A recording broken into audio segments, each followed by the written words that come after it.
जय हिंद मेरे प्यारे मित्रों। मैं राज सर आप सभी लोगों का इस राज हिंद एजुकेशन परिवार में इस 26 जनवरी यानी गणतंत्र दिवस के शुभ अवसर पर सभी लोगों का हार्दिक स्वागत एवं अभिनंदन करता हूं।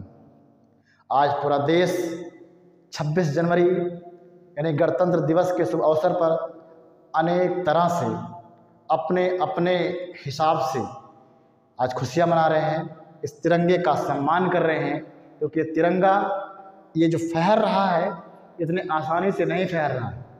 इसमें ना जाने कितने ऐसे हमारे देश के जांबाज जवान, महिलाएं, किसान, मजदूर सभी लोगों ने अपने प्राणों की आहुति दी है। उनके सांसों से आज तिरंगा फहर रहा है, इन हवाओं से नहीं फहर रहा है। अगर देखा जाए तो उन्हीं की जो सांसें रुकी देश को आज़ादी को दिलाने में, आज उन्हीं की सांसों के बदौलत ये तिरंगा झंडा फहर रहा है।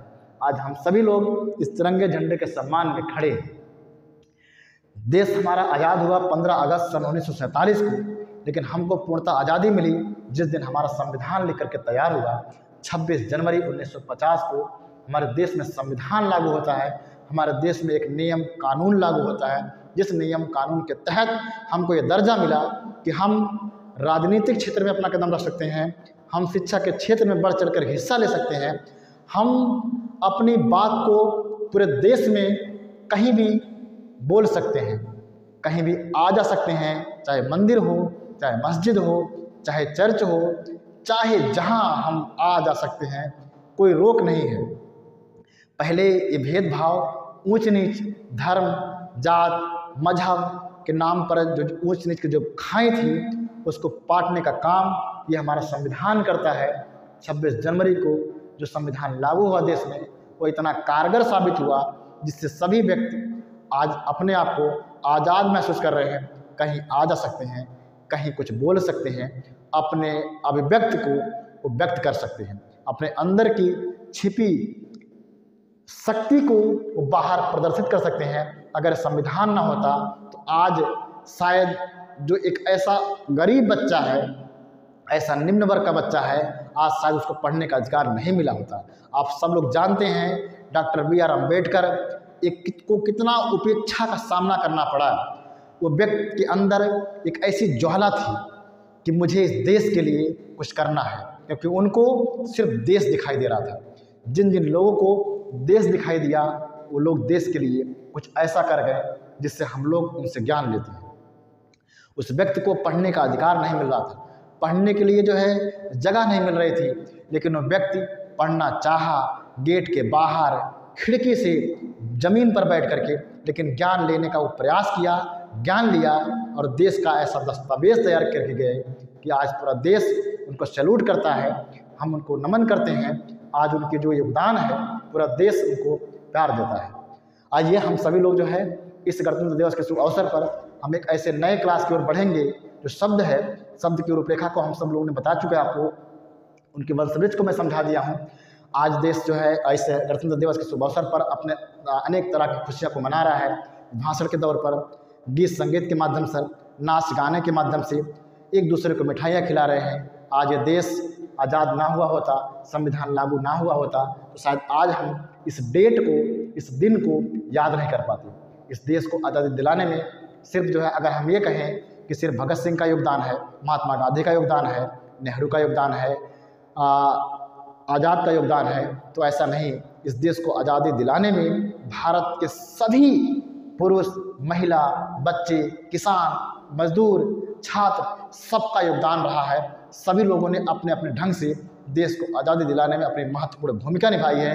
हाँ, ये है कि वो अगुआ थे, उन लोगों के आह्वान पर देश इकट्ठा हुआ और देश ने मिल करके उन अंग्रेजों को छक्के छुड़ाए, यहाँ से उठाकर फेंका, वो लोग जहाँ से आए थे वहाँ जाके गिरे। देश मेरा आज़ाद हुआ, देश के नियम कानून बने, कुछ ऐसे महापुरुष जो देश के काम आए, देश के जो है वो लोग एक किताब, एक दस्तावेज तैयार किए, जिसके जरिए आज हम लोग अपनी बात को व्यक्त दे पा रहे हैं। ये संस्था, ये कोचिंग, राज हिंद एजुकेशन परिवार, यूट्यूब चैनल एक ऐसा माध्यम है उस गरीब बच्चे के लिए जिसके पास पैसे नहीं हैं, जो फीस देकर के नहीं पढ़ सकता है, उनके लिए ये फ्री ऑफ कॉस्ट इस चैनल के माध्यम से उनको सभी विषय को जानकारी मिलेगी, सभी विषय के टॉपिक मिलेंगे, सभी विषय के ज्ञान मिलेंगे उनको। वो चाहे यूपीपी की तैयारी कर रहे हों, चाहे वो जीडी की तैयारी करते हों, चाहे एसएससी की तैयारी करते हों, चाहे बैंक रेलवे की तैयारी करते हों, चाहे लेखपाल की तैयारी करते हों, चाहे UP TET, CTET, TGT, PGT, NET, JRF, वो किसी भी कंपटीशन की अगर तैयारी करना चाह रहे हैं तो उनको ये चैनल, ये संस्था, ये परिवार उनको फ्री ऑफ कॉस्ट प्रोवाइड कराएगा। हम सब आपके लिए तत्पर हैं। बस आपका सिर्फ इतना योगदान होगा कि आप लोग इस चैनल से जुड़ें, इस चैनल के प्रत्येक वीडियो को देखें। अगर वीडियो आपको अच्छा लगे उसको आप लाइक करें। अगर अच्छा लग जाता है तो आपका एक कर्तव्य बनता है, एक भारतीय होने के नाते भारत का कर्तव्य आपका यही है, अगर जो चीज़ आपको अच्छी लगती है तो उसको आप एक दूसरे को बांटते हैं ताकि वो भी जो है इसका फ़ायदा ले सके, वो भी जो है देश के काम आ सके। तो आपका अपना कर्तव्य है, चैनल पर जुड़िए, चैनल को लाइक करिए और इसके बाद इस चैनल के माध्यम से जो है लोगों को जो है दूसरे तक पहुंचाइए, तब उनको ज्ञान मानिए। और इसके कोने में एक बेल आइकॉन होगी, एक बटन होगी, जो है घंटी होगी, उस घंटी को आप क्लिक करेंगे, उसके ऊपर जो ऑल लिखा होगा उसको आप टच करेंगे, ताकि उससे फ़ायदा ये होगा कि जो भी वीडियो यहाँ पर बनेंगे, जो भी वीडियो मैं अपलोड करूँगा, जो भी कुछ पढ़ाया जाएगा, ये तुरंत आपके मोबाइल पर एक नोटिफिकेशन जाएगा, जिसके जरिए एक मैसेज जाएगा, जिसके जरिए आप ये जान पाएंगे आज सर ने क्या पढ़ाया है, मुझे उसको कैसे पढ़ना है। तुरंत आप उसको जहाँ भी कहीं होंगे उसको पढ़ सकते हैं। तो आइए हम सभी लोग इस 26 जनवरी यानी गणतंत्र दिवस के शुभ अवसर पर हम लोग भी जो है इसको जो है कार्यक्रम को आगे बढ़ाते हुए, जैसे आज हर जगह जो है मिठाइयाँ बट रही हैं, फूल बरसाए जा रहे हैं, तिरंगा फहराया जा रहा है, गीत संगीत हो रहे हैं, भाषण हो रहे हैं, लोगों को बताया जा रहा है कि देश था कैसे, है कैसे, रहेगा कैसे। देश पहले सोने की चिड़िया था, सोने की चिड़िया है, और हम लोगों का कर्तव्य होगा देश को सोने की चिड़िया बना के रहना। ठीक, तो आइए हम सभी लोग जो है एक छोटी सी गीत के माध्यम से जो है हम इस सेशन को आगे बढ़ाते हैं। देश में कुछ ऐसे गद्दार बैठे हैं जिन गद्दारों को जो है हम सबको सबक सिखाना होगा कि सिर्फ गद्दार देश के बाहर नहीं है, देश के अंदर भी हैं। कि सुरक्षा का जिम्मेदार सिर्फ सरहद पर खड़े हुए सैनिक की नहीं है, हम सब की जिम्मेदारी है। वतन के लिए काम करता है, हम सब यहाँ वेतन के लिए काम करते हैं, ऐसा नहीं होगा। हम सब वतन के लिए काम करेंगे, यहाँ पर जो भी कुछ मिलेगा आपको फ्री मिलेगा जो है, क्योंकि हमारे देश के आप लोग हो, आप हमारे देश के भविष्य हो। अगर आप पढ़ लोगे जो है हमारे देश के काम में आओगे। तो आइए हम लोग छोटे से गीत के माध्यम से जो है इस कार्यक्रम को आगे बढ़ाते हैं। अगर तुम साथ देने का वादा करो तो मैं भारत से नफरत मिटाता रहूं। तुम अगर साथ देने का वादा करो तो मैं भारत से नफरत मिटाता रहूं। अब फंसेंगे ना सरकार के जाल में, लुट चुके हम बहुत 7 साल में। अब तो परिवारों का साथ मिलने लगा, अब मनाएंगे खुशियों को हर हाल में। तुम धर्म की सियासत ही करते रहो, हम तिरंगे में खुशियाँ लुटाता रहूं। तुम अगर साथ देने का वादा करो तो मैं भारत से नफरत मिटाता रहूं। मुल्क बंदी तो झूठा ही सपना रहा, बस गरीबों का सब माल अपना रहा। देश भर में वो लंबी कतारें रही, इस तरफ मौत का ही तमाशा रहा। तुम तो हर दिल को जख्म ही देते रहे, हम तो जख्मों पे मरहम लगाते रहे। तुम अगर साथ देने का वादा करो तो मैं भारत से नफरत मिटाता रहूं। हम तो भारत के ऐसे ही इंसान हैं, सरहदों के तो हम भी एक मेहमान हैं। हम तो भारत के ऐसे ही इंसान हैं, सरहदों के तो हम भी एक मेहमान हैं। हम तो नफरत की आंधी से यूं ना डरे, हम भी भारत के सच्चे एक इंसान हैं। तुम उजाले में आंसू बहाते रहो, हम अंधेरे में शम्मा जलाते रहें। तुम मगर साथ देने का वादा करो, तो मैं भारत से नफरत मिटाता रहूं। तुम मगर साथ देने का वादा करो, तो मैं भारत से नफरत मिटाता रहूं। तुम मगर साथ देने का वादा करो, तो मैं भारत से नफरत मिटाता रहूं। आइए हम लोग चलते हैं एक नए सेशन की तरफ, शब्द की तरफ। और शब्द में हम लोग आज पढ़ेंगे पहला भाग। शब्द का जो पहला भाग था उसमें हम सब आप लोगों को मैंने यही बताया था, उसका पूरा वंशवृक्ष समझाया था। शब्द में कितने भेद होते हैं, कितने भाग होते हैं, कितने प्रकार होते हैं। उसमें 4 प्रकार होते हैं, 4 भेद होते हैं, 4 अंग होते हैं। पहला अंग जो हमारा था वो था उत्पत्ति या स्रोत के आधार पर। तो आज हम लोग क्या पढ़ेंगे? उत्पत्ति या स्रोत के आधार पर। आइए हम लोग जो है इस सेशन को आगे बढ़ाते हैं। इस 26 जनवरी यानी गणतंत्र दिवस के शुभ अवसर पर हम सभी लोगों को जो है अपने इस संस्था के माध्यम से, राजहिंद एजुकेशन चैनल के माध्यम से सभी लोगों को हार्दिक बधाई एवं अभिनंदन करते हैं, सबका स्वागत करते हैं पूरे टीम के साथ, पूरे परिवार के साथ। तो आइए हम सभी लोग जो है आगे का सेशन शुरू करते हैं। सबसे पहले आज हम सब लोग पढ़ेंगे उत्पत्ति के आधार पर शब्द के भेद।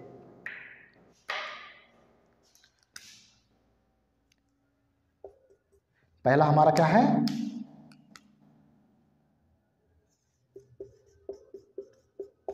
उत्पत्ति या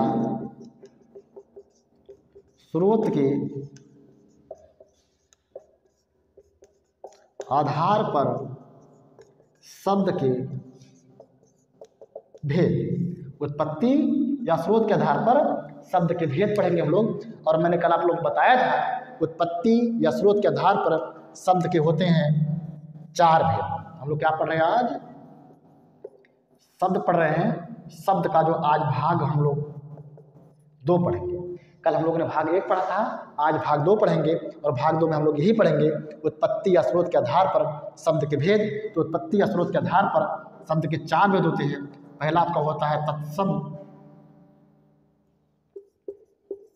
पहला आपका तत्सम शब्द होता है, और दूसरा आपका होता है तद्भव शब्द होता है, और जो तीसरा होता है वो आपका होता है देशज शब्द होता है।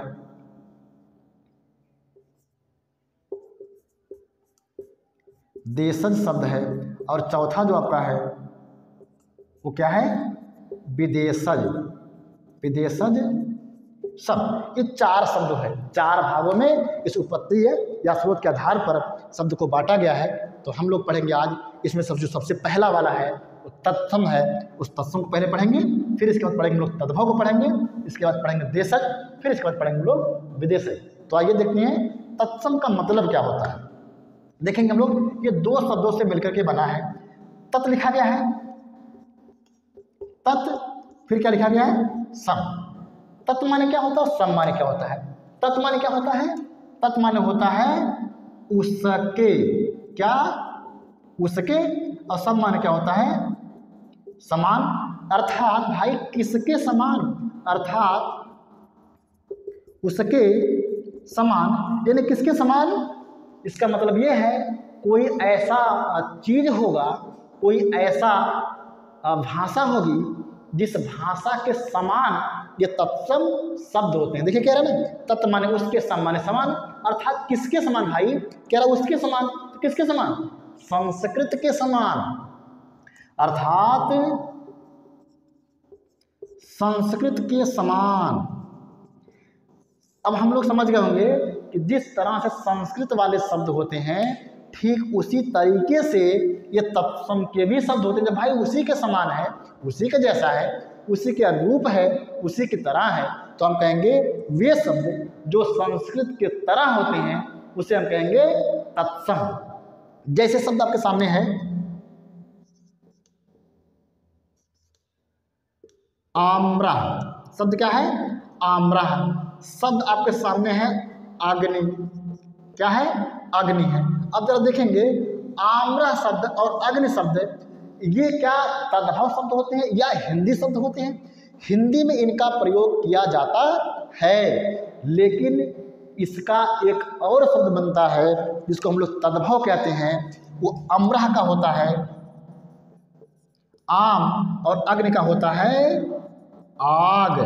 अब देखेंगे दोनों में क्या अंतर है?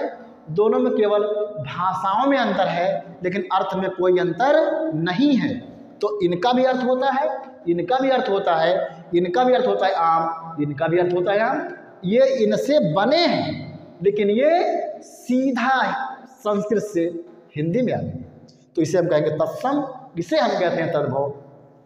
अभी हम क्यों समझेंगे तद्भव तत्सम होता क्या है। तो हम ये जान गए तत्सम वो होता है जो संस्कृत के समान होता है, संस्कृत के तरह होता है, संस्कृत के जैसे होता है, संस्कृत की तरह बिल्कुल हूबहू होता है। चलिए आगे हम आपको बता रहे हैं तद्भव। तद्भव क्या होता है शब्द जो है, इसके बाद हम दोनों का जो है अंतर बताएंगे आप लोगों को कि कैसे जो है आप पहचान पाएंगे तत्सम शब्द को, कैसे पहचान पाएंगे आप तद्भव शब्द को। दूसरा हमारा है तद्भव। अब तद्भव शब्द देखेंगे हम लोग, दो शब्द ये भी बना है, एक आपका क्या है भव है, एक आपका तद है। यानी हम देखेंगे तद प्लस भव। तद माने होता है उससे और भव माने होता है होना। अब देखिए तद माने उससे, भव माने होना, अर्थात उससे होना। अरे भाई किससे होना? उससे होना का मतलब कोई ऐसी भाषा है जिससे ये हुआ है, जिससे इसका निर्माण हुआ है, जिससे ये परिवर्तन होने के बाद बना है। वो भाषा क्या है? संस्कृत है। वो क्या है? तत्सम शब्द है। उस तत्सम शब्द से जो है इस तद्भव का निर्माण हुआ है। जैसे हम कहें कि शब्द आपके सामने लिखा गया है आग, शब्द आपके सामने लिखा गया है आम, शब्द लिखा गया है आपके सामने बच्चा, शब्द लिखा गया आपके सामने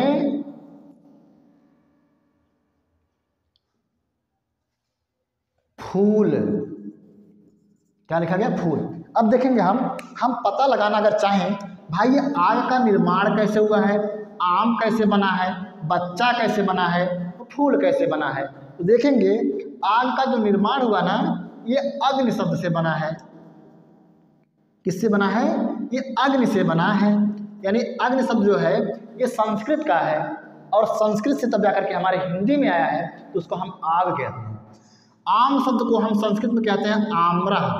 क्या कहते हैं? आम्रा कहते हैं। और आम्रा से हिंदी में आया है तो क्या हो गया? आग हो गया।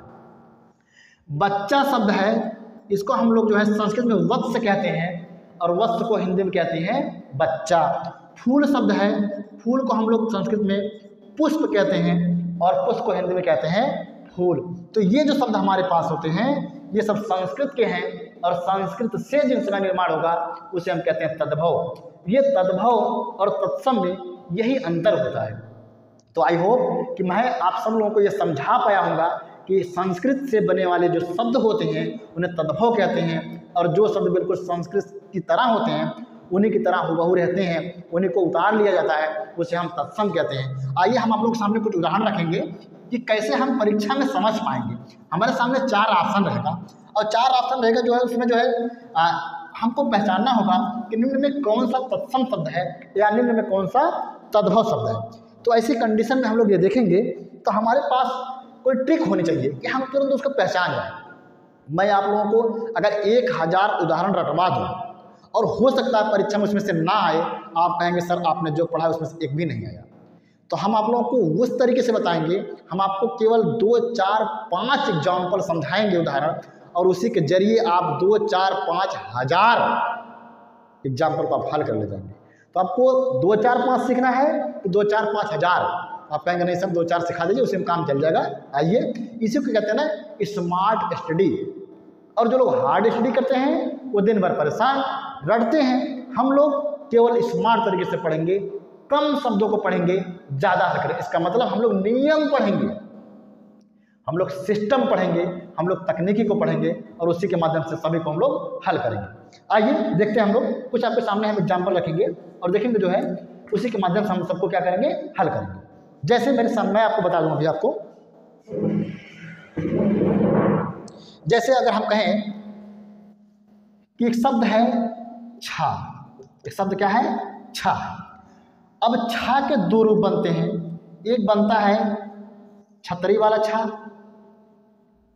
और एक बनता है आपका खा। अगर परीक्षा में आपको छा दिख गया तो आप बिल्कुल हंसते गाते मौज मस्ती करते हुए मारेंगे, तत्सम शब्द है और इसको आप जो है दिल खोल के मारेंगे, तद्भव है। इसी का कन्वर्जन होता है, इसको हम तत्सम कहते हैं, इसको हम तद्भव कहते हैं। जैसे शब्द आपके सामने लिखा रहेगा, लिखा गया आपके सामने परीक्षा, क्या लिखा गया है, परीक्षा। आपके सामने लिखा गया है अक्षर, आपके सामने लिखा गया है क्षीर, आपके सामने लिखा गया है क्षेत्र, आपके सामने लिखा गया है साक्षी और आपके सामने लिखा गया है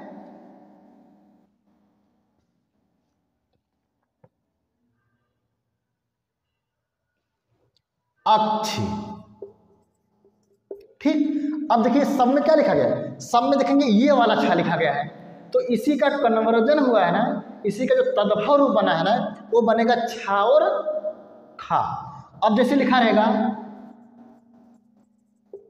परीक्षा, आप तुरंत मार देंगे क्या, तद्भव है। जैसे लिखा रहेगा अक्षर लिखा गया ना, तो आपको लिखा रहेगा अक्षर। जैसे लिखा रहेगा अक्ष लिखा रहेगा तो अक्ष क्या हो जाएगा, आँख। लिखा रहेगा साक्षी तो हो जाएगा साखी। लिखा रहेगा क्षेत्र हो जाएगा खेत। लिखा रहेगा क्षीर तो हो जाएगा खीर।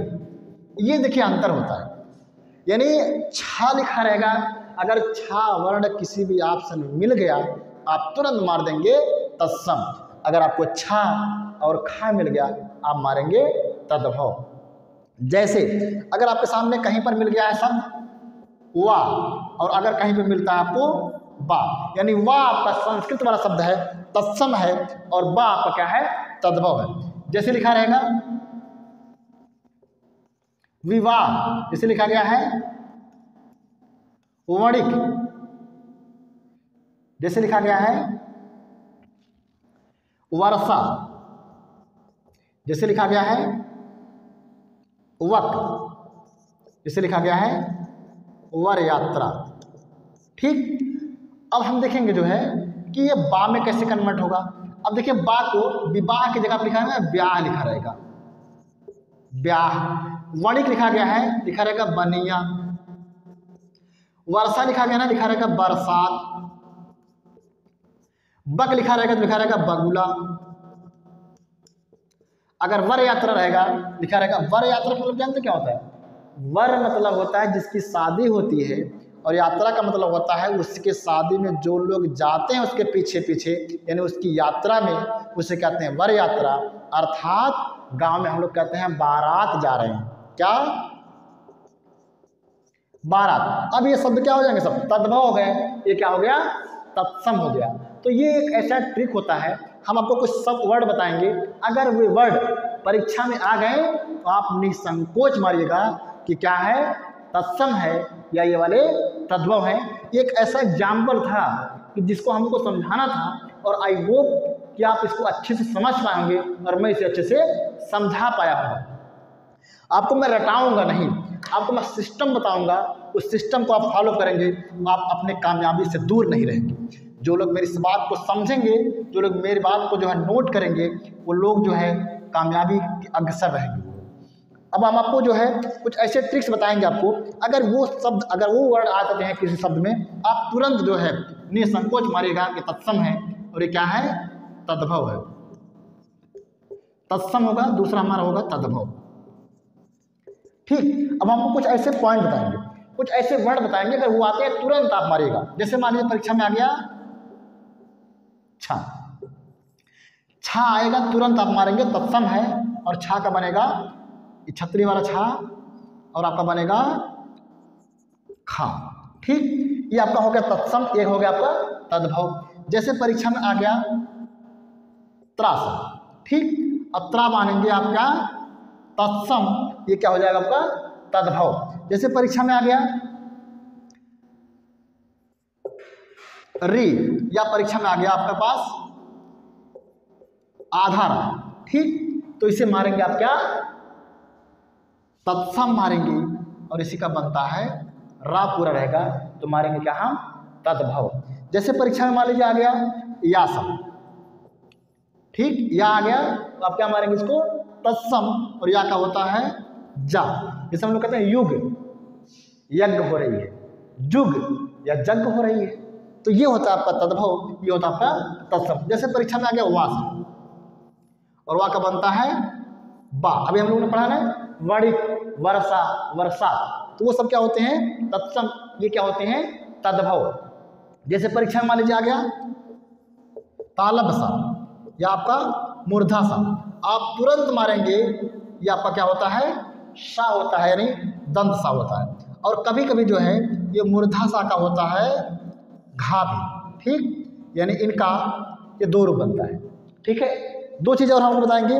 जैसे परीक्षा में कभी कभी आ जाता है आपका जो है अंक बिंदी लिखा रहेगा, यानी अनुस्वार, और आपका होगा विसर्ग। ये लोग हमेशा क्या होते हैं, हमेशा ये लोग तत्सम होते हैं। और अगर परीक्षा में आपको दिख गया कहीं पर चंद्रकांड बिंदु, जिसको हम लोग कहते हैं अनुनासिक, जिसको कहते हैं हम लोग, अगर परीक्षा में किसी भी शब्द के ऊपर, किसी भी वर्ण के ऊपर अगर अनुनासिक लगा हुआ है, आप कहेंगे उसको क्या है, वो तद्भव है। जैसे लिखा रहेगा मुंह, जैसे लिखा रहेगा गांव, ठीक, जैसे लिखा रहेगा गेहूं, ये सब क्या हो जाएंगे, ये सब हो जाएंगे तद्भव, क्योंकि इसके ऊपर क्या लगा हुआ है चंद्रकांड बिंदु, यानी कहेंगे हमारा अनुनासिक लगा हुआ है। ये ट्रिक है, इसी को आप पहचान जाएंगे, तुरंत आपका आंसर सही हो जाएगा। आपको ज़्यादा दिमाग खर्च करने की ज़रूरत नहीं है, आपको हार्ड वर्क करने की ज़रूरत नहीं है, बस केवल आप स्मार्ट वर्क करिए बस। और एक चीज़ मैं आपको और बता दूं, अगर कहीं किसी भी शब्द में जो है संयुक्त अक्षर, संयुक्त वर्ण अगर है, तो क्या हो जाएगा आपका, वो हो जाता है आपका तत्सम। अगर आपके पास कोई पूर्ण वर्ण रहेगा जो है, तो क्या हो जाएगा आपका तद्भव हो जाता है, वो क्या हो जाएगा आपका तद्भव हो जाता है। तो इस चीज़ को आप लोग ध्यान देंगे अच्छी तरीके से कि तद्भव और तत्सम की पहचान कैसे हम करेंगे। पहचान यही है, अगर ये सब वर्ड किसी भी परीक्षा में, किसी भी ऑप्शन में अगर मिल जाते हैं, तो आप लोग निसंकोच बनाएंगे कि तत्सम है। अगर ये सब वर्ड मिल जाते हैं परीक्षा में, आप लोग इसको बनाएंगे वो तद्भव है। तो ये तद्भव तत्सम की एक ट्रिक है, एक पहचान है, परीक्षा में आपको बड़े आसानी से काम करेंगे, आप इसको हल कर पाएंगे। ठीक है, अब देखेंगे हम लोग क्या है कि बड़ा परेशान होंगे, सर जो है कुछ एग्जाम्पल और हमको बता देते जो है तो मेरा काम बन जाता। कुछ नहीं, मैं आपको हज़ारों एग्जाम्पल डिस्क्रिप्शन लिंक में जो है मैं आपको जो है उसमें PDF के माध्यम से जो है उसको मैं लोड कर दूंगा। आप सब लोग उसको जो है देख लीजिएगा। वहाँ पर बहुत सारे तत्सम के शब्द रहेंगे, बहुत सारे तद्भव के शब्द रहेंगे। वहाँ से आप लिंक को ओपन करिएगा, वहाँ सब आपके सामने मिलेगा, जो है आप उसको पढ़ लीजिएगा। बस मुझे समझाना था कि उत्पत्ति के आधार पर शब्द के जो भेद होते हैं, उसमें जो आपका तत्सम होता है, तद्भव होता है, उसे हम कैसे पहचानेंगे, कैसे परीक्षा में अपना काम कर पाएंगे, कैसे हम परीक्षा में नंबर ले पाएंगे, कैसे हम उसको सही कर पाएंगे। तो कम समय में एक ऐसी ट्रिक है जिसके माध्यम से आप अपने नंबर को बना सकते हैं। अगर कहीं पर ऐसे शब्द वर्ड मिलते हैं तो वहाँ आपको ज़्यादा दिमाग खर्च करने की ज़रूरत नहीं, आप क्या करते हैं उसको हल कर सकते हैं। ये आपके तद्भव शब्द होते हैं, ये आपके तत्सम होते हैं।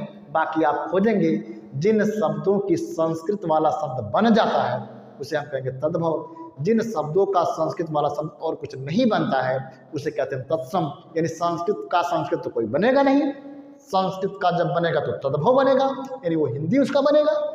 अब उसका हिंदी बन गया तब वो तो वाला जिससे बना है तो तत्सम, जो बन गया है तद्भव। ये पहचान होती है। तो आइए हम आप सब लोगों को ये सब समझा पाया होगा, मुझे पूरा विश्वास है और मुझे भरोसा है कि आप सब लोग इसको समझ पाए होंगे। इसकी एक स्क्रीनशॉट ले लीजिए, आपको काम करेगा ये सब चीज़ें। बाकी आप डिस्क्रिप्शन लिंक में जो है आपको सब चीज़ें मिल जाएंगी, आप वहाँ से डाउनलोड करके जो है अपनी पढ़ाई को अच्छे तरीके से करेंगे। हम लोग अब नेक्स्ट वीडियो में मिलेंगे देशज और विदेशज शब्दों के साथ। तब तक के लिए आप सभी लोगों से लेते हैं विदा। आप सभी लोग इस वीडियो को पूरा देखेंगे और अगर अच्छा लगता है तो चैनल को सब्सक्राइब करेंगे, लाइक करेंगे। और आप एक देशभक्त हैं, आप एक भारतीय हैं और एक सच्चे भारतीय का यही कर्तव्य है, अगर उसे कोई चीज़ अच्छी मिल जाती है तो उसे अपने दोस्तों तक उसको शेयर करें, ताकि जिस तरह से उसका फ़ायदा हो रहा है उसी तरीके से उसके दोस्तों का फ़ायदा हो जाए। और जब उसके दोस्तों का फ़ायदा होगा तब उसका भी भविष्य उज्जवल होगा। तो इसे देख करके आपको खुशी होनी चाहिए, क्योंकि आपका भाई भी आपके जरिए आगे गया है और आप मेरे जरिए आगे जा रहे हैं। तो मुझे इस बात की खुशी है कि हम आप लोगों को कुछ बता पा रहे हैं। इसकी खुशी मुझे है, मेरी पूरी टीम की रहेगी, इस राजय हिंद एजुकेशन परिवार को रहेगी। इस राजय हिंद एजुकेशन परिवार को आप प्यार देंगे, आप इसको सब्सक्राइब करेंगे, लाइक करेंगे और शेयर करेंगे। चलिए हम लोग नेक्स्ट वीडियो मिलेंगे देशज और विदेशज शब्दों के साथ। तब तक के लिए जय हिंद,